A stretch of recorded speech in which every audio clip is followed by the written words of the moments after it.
Got a 2023 Toyota RAV4, and we're going to put on the MillerCat CAT Shield.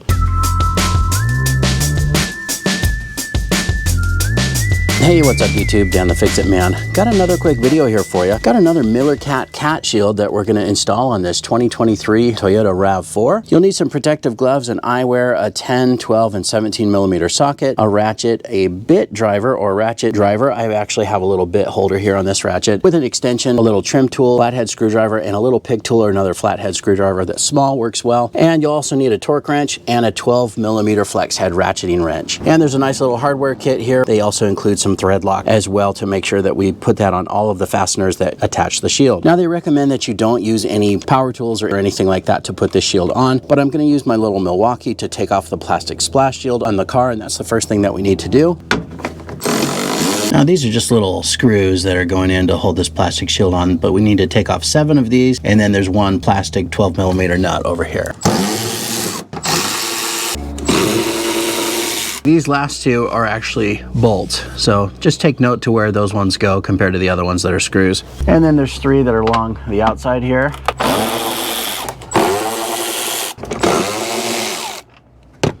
And then the last one right here is in this little recess is a 12 millimeter plastic nut. Over here we have these 2 snaps. Now here you can use a trim removal tool or a little flathead screwdriver.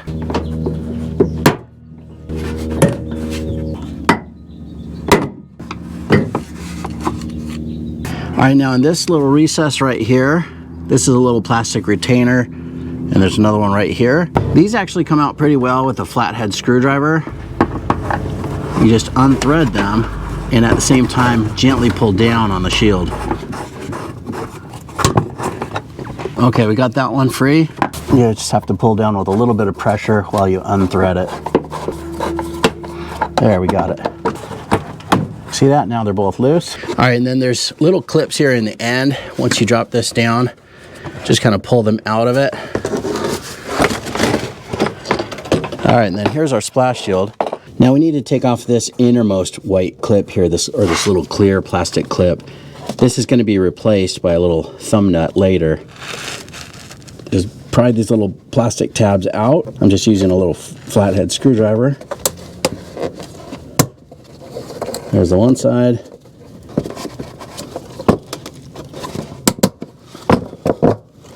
All right. So these pieces are not going to go back in because we're replacing them with a little thumb screw. But we are going to use this one, so don't take this one off. Now I'm just going to put the shield over here out of the way. All right, the next thing we need to do is pry out this little rubber grommet.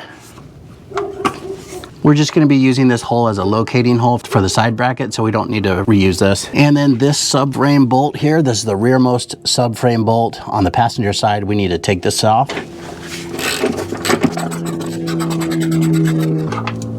Don't worry, that's going to go right back in. All right, and then we need to grab the side bracket piece and the side support bracket. And this is a little tricky. It's almost like a little puzzle. These have to go together. So you see this slot right here? Holding this one with this little piece oriented away from you, you just push this in through the hole, rotate it around, and then it'll just flop down like that. And you'll know that you got it because these little countersinks here will line up with the little threaded nuts on that side. Now we can assemble this part right now with the M8 security screws. These are the ones that are tapered, and we do need to put thread locker on this, or the Vibratite that they give you, before we put that together. So let's do that.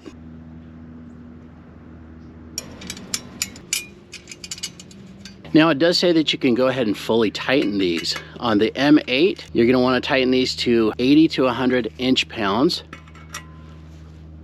All right, well that bracket's tight and ready to go in. All right, now this bracket has this little tab right here in the end. That goes into this hole. That's just a locator hole. And then this hole lines up with this stud. And then this larger hole over here is going to line up right here with the subframe bolt where we took that out. And that's going to go right back through there.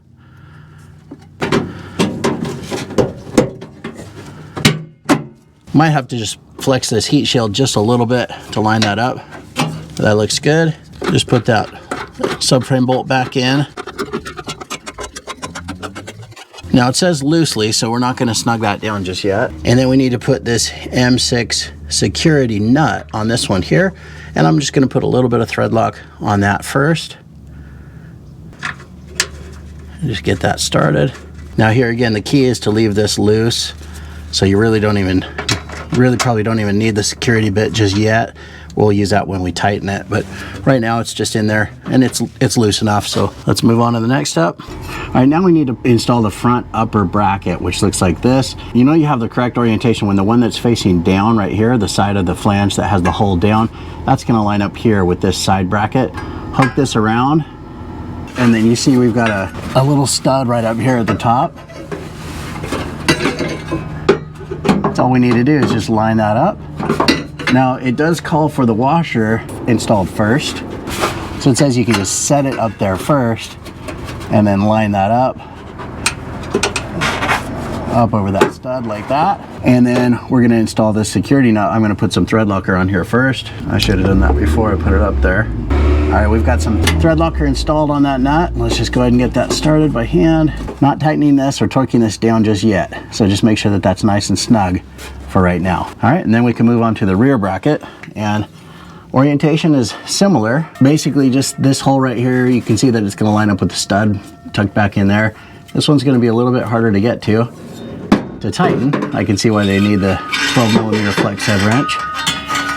Just hook that around the exhaust pipe there. You can see that lines up. Just gonna put the little washer behind it, carefully balanced and positioned up above. And let's line it up with that stud. Okay, we got it. I already put some thread lock on this nut. Now I just need to get this M6 security nut on there. We'll definitely need that flex head, I think, to tighten this. Otherwise it'll be difficult to get in there with the socket. All right, now I'm gonna bring up the lower or main shield. But before I do, I'm gonna get these two M8 that go in here, and they're gonna attach it, but I'm gonna get some thread lock on those first. And now when you bring the main shield up, this of course goes on top of this part here. But you also need to take note here to the ends and make sure that you capture basically the ends of the top brackets. Just gotta make sure that they're all on the inside before you attach this. Again, we're just gonna put these together loosely for now. Okay, we got that. Definitely the hardest part was getting this one lined up, because that is the side bracket on the bottom, then the bottom half of this shield, and then the top front piece. Just take your time to line those up. All right, now I just put some thread lock on these. These are the M8 button head bolts that go through in the back. They get a washer as well.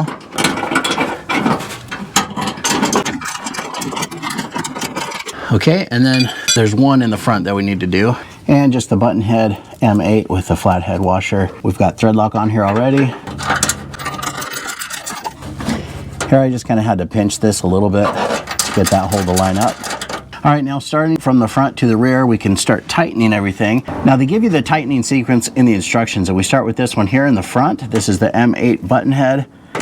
We're gonna tighten this one to 80 to 100 inch-pounds.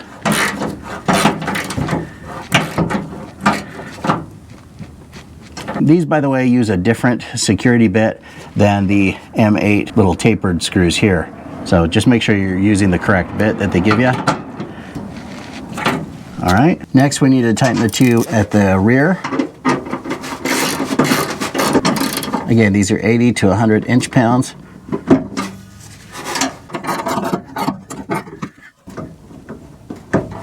All right, now we need to tighten these M6 security nuts, and this is where it gets a little tricky because you may not be able to get a socket up in there. That's where you can use this flex head ratcheting wrench with the M6 security bit. Now you don't want to get carried away on these ones. The instructions actually say use caution here. Don't over tighten this, because I think some people don't realize this is a really small stud. Just make it snug. Okay, and then we can do the one in the back. Definitely tricky to get up in there, but we can do it. All right. Hardest part here is really showing it on camera, but once you get the bit on there, a flex head ratcheting wrench will work. There's not a lot of swing to that ratcheting wrench, but once you get the bit on there, I'm just holding it on with my finger and then just using this ratcheting wrench, and that's working just fine. Just remember on these, you're only looking for about 60 to 80 inch-pounds. Now we can tighten these M8 side bracket mounting bolts here. These are the ones that are countersunk. That's a different bit, just take note to that. And these again are gonna be 80 to 100 inch-pounds.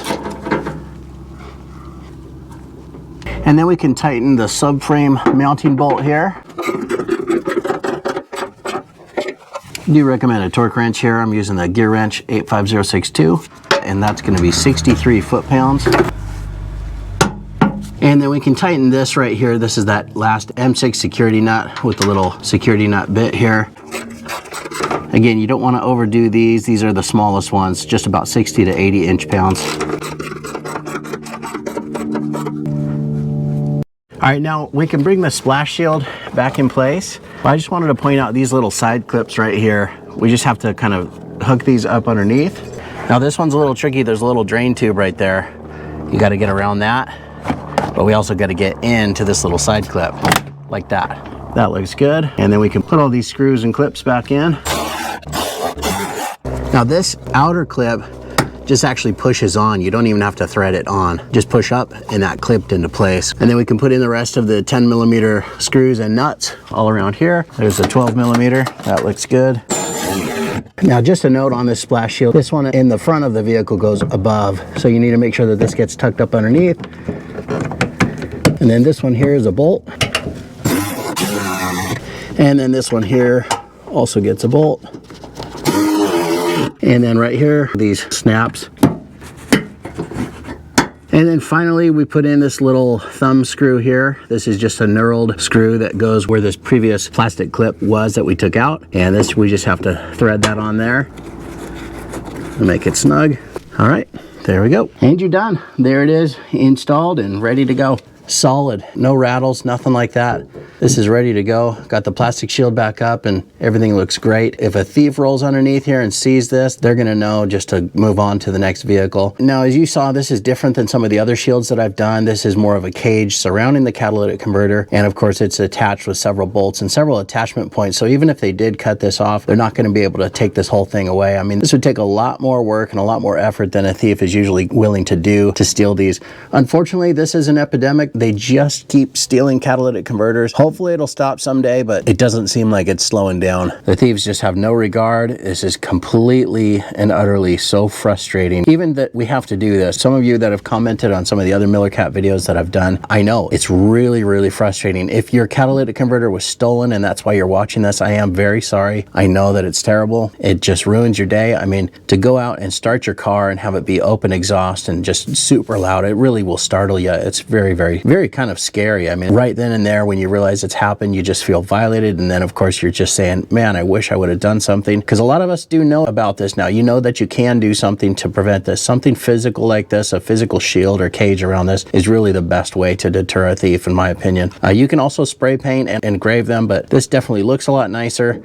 It's very solid and it's going to prevent them from being able to cut this off and take it with them. MillerCat did send this to me for free in exchange for this installation video. Now, MillerCat was also kind enough to give me a coupon code for my viewers. I'll put that up here on the screen and I'll also put that in the description, and I'll get a link where you can pick up this exact same catalytic converter shield as well. I hope you liked the video. Please give it a thumbs up and subscribe if you don't mind. That does help me out. Thanks so much for watching and good luck.